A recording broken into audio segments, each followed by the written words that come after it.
रघु जब 16 साल का था तब उसे गंदी किताबें पढ़ने का चस्का लग गया था, जिसके कारण पढ़ाई लिखाई से उसका मन हटने लगा था। रघु अपने संयुक्त परिवार में रहता था। घर में उसके ताऊजी और चाचा जी की लड़कियां भी अब बड़ी होने लगी थी।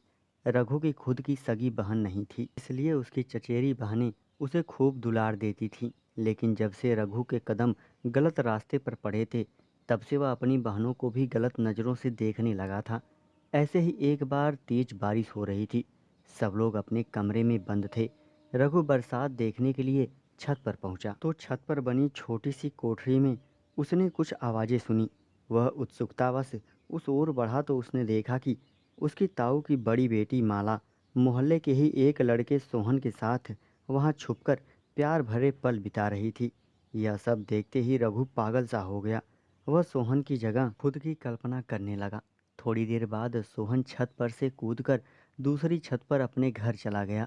रघु तुरंत ही माला के पास पहुंच गया। रघु को वहां पर देखकर माला घबरा गई। फिर रघु मुस्कुराते हुए बोला, दीदी, आपको छुपकर यह सब करने में बड़ा मज़ा आता है ना? लेकिन आज मैंने आपको रंगे हाथों पकड़ लिया है। मेरी मानो तो आप अपनी किसी सहेली से मेरी भी दोस्ती करवा दो, फिर मैं आपका राज किसी को नहीं बताऊंगा। माला गुस्से में बोली, यह सब क्या बकवास कर रहे हो तुम? अगर घर में किसी को पता चल गया तो पता है तुम्हारे साथ क्या होगा? रघु हंसते हुए बोला, दीदी, आप एक लड़की होकर यह सब कर सकती हो तो मैं क्यों नहीं कर सकता? और अगर आप किसी और लड़की का इंतज़ार नहीं कर सकती तो आप मेरे साथ ही थोड़ा वक्त गुजार लो। माला गुस्से में बोली, मैं सोहन से प्यार करती हूँ। उसकी नौकरी लगते ही हम शादी करने वाले हैं। लेकिन तुम मुझसे बहुत ही घटिया बात कर रहे हो। रघु कहने लगा, आप सोच लो, वरना मैं आपकी पोल खोल दूंगा और साथ ही यह भी कह दूंगा कि मोहल्ले के कई लड़कों के साथ आपका चक्कर है। उसके बाद सोहन भी आपको छोड़ देगा। तभी रघु के कंधे पर किसी ने पीछे से हाथ रखा। उसने चौंक कर पीछे पलट कर देखा तो उसकी माँ खड़ी थी। वह एक जोरदार थप्पड़ लगाते हुए बोली, नालायक, अपनी दीदी से कोई इस तरह से बात करता है? मुझे तो तुम्हें अपना बेटा कहते हुए भी शर्म आ रही है। आज के बाद से तुम माला को बिल्कुल भी परेशान नहीं करोगे।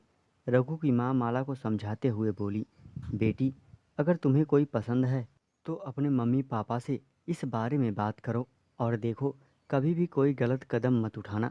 माला ने धीरे से सहमति में सिर हिला दिया। उसने उसी दिन शाम को सोहन के बारे में अपने मम्मी पापा को सब कुछ बता दिया। जल्दी ही उन दोनों की सगाई हो गई। और इधर रघु की माँ ने भी उसे अकेले में अच्छे से समझाया कि आगे से अगर उसने किसी भी पर बुरी नज़र डाली तो वह किसी साथ कोई गलत हरकत करने की कोशिश की तो वह उसे कभी माफ़ नहीं करेंगी और तुरंत उसके पिता को सारी बात बता देंगी।